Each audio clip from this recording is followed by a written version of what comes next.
अस्सलाम वालेकुम, क्या हाल है डॉक्टर साहब आपका? वालेकुम सलाम, बिल्कुल ठीक-ठाक अल्हम्दुलिल्लाह।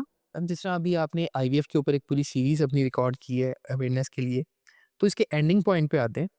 आप एंड जो एम्ब्रियो ट्रांसफ़र है, वो कब किया जाता है?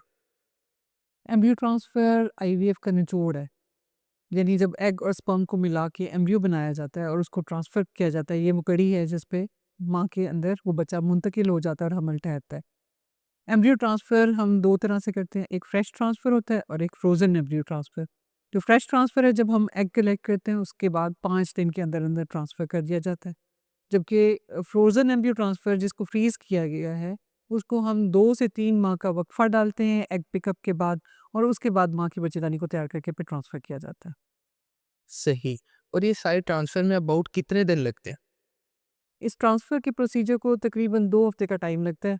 माहवारी के दूसरे दिन से हम स्टार्ट करते हैं और फिर 14 दिन तक ट्रीटमेंट देते हैं, उसके बाद एम्ब्रियो ट्रांसफ़र करते हैं। और जैसा कि आपने अभी बात की फ्रोज़न और फ्रेश एम्ब्रियोज़, इनमें क्या डिफ़रेंस आता है? देखिए, जब हम एग कलेक्ट करते हैं और एग और स्पर्म मिलने से स्पर्म के बाद फिर एम्ब्रियोज़ बनते हैं, तो उन एम्ब्रियोज़ को अगर हम 5 दिन के अंदर-अंदर माँ की बच्चेदानी के अंदर डाल देते हैं, तो उसे फ्रेश ट्रांसफ़र कहा जाता है। जबकि फ्रोज़न ट्रांसफ़र में यूट्रस की लाइनिंग को तैयार किया जाता है, एम्ब्रियो फ्रीज़ किया जाता है और फिर जब लाइनिंग तैयार हो जाती है माँ की बच्चेदानी की, उस वक़्त हम उस एम्ब्रियो को मेल्ट करके माँ की बच्चेदानी के अंदर ट्रांसफ़र करते हैं, इसे फ्रोज़न एम्ब्रियो ट्रांसफ़र कहा जाता है और ये एग पिकअप के 2 से 3 माह के बाद किया जाता है।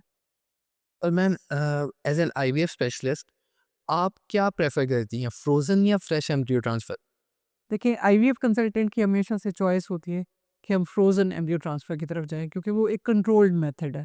इसकी वजह ये है कि जब हम आईवीएफ का प्रोसीजर करते हैं, हम इतनी हेवी डोज़ इंजेक्शंस की लगाते हैं, तो फीमेल की बॉडी के अंदर हॉर्मोन्स का एक तूफ़ान मचा होता है।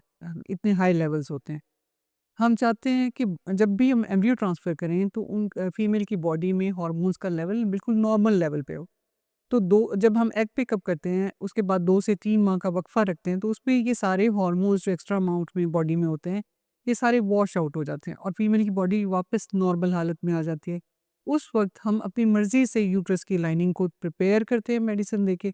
जब हमें आइडियल एनवायरनमेंट लगती है, अंदर यूट्रस की माहौल हमें आइडियल लगता है, उस टाइम पे हम जो फ्रोज़न एम्ब्रियो है उसको मेल्ट करके ट्रांसफ़र करते हैं। उससे सक्सेस के चांसेस बढ़ जाते हैं। सही हो गया।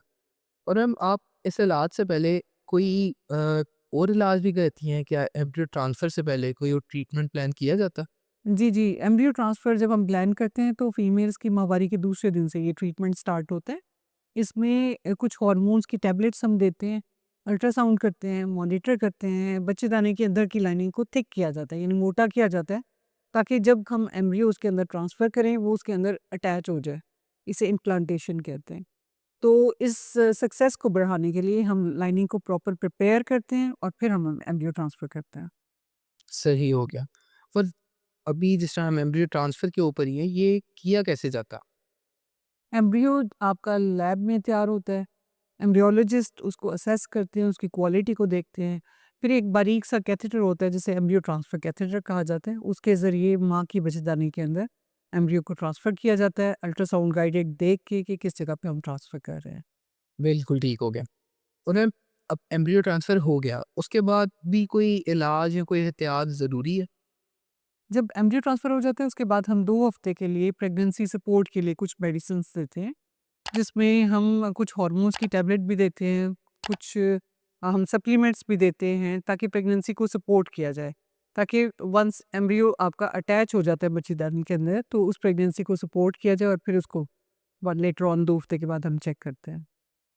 सही हो गया। अब एम्ब्रियो ट्रांसफ़र हो गया, अब आपको पता कैसे चलता है कि प्रेगनेंसी वो हो गई है, कंसीव कर गए हैं? एम्ब्रियो जिस दिन हम ट्रांसफ़र करते हैं तो उसके 2 हफ्ते के बाद हम एक ब्लड का टेस्ट करते हैं सीरम बीटा एचसीजी, जिससे हमें पता चलता है कि प्रेगनेंसी ठहर गई है। अगर प्रेगनेंसी ठहर जाए, हमारा टेस्ट पॉजिटिव आ जाए तो फिर हम सपोर्ट को कंटिन्यू करते हैं। तो मेरी इस हवाले से ख़ास हिदायत है। मैंने देखा कि जब एम्ब्रियो ट्रांसफ़र करते हैं ना ख़वातीन उसके दूसरे दिन, चौथे दिन, 5वें दिन टेस्ट कर के देख रही होती हैं कि कहीं पॉजिटिव है कि नहीं है। तो इससे उनकी एंग्ज़ायटी लेवल बढ़ता है, तो इससे परहेज़ करें। 2 हफ्ते के बाद एग्ज़ैक्ट रिज़ल्ट पता त चलता है कि प्रेगनेंसी ठहरी है कि नहीं। तो तभी आप बीटा एचसीजी का टेस्ट करवाइए। थैंक यू मैम, आपने आईवीएफ को ओवरऑल कवर कर दिया। Thanks a lot.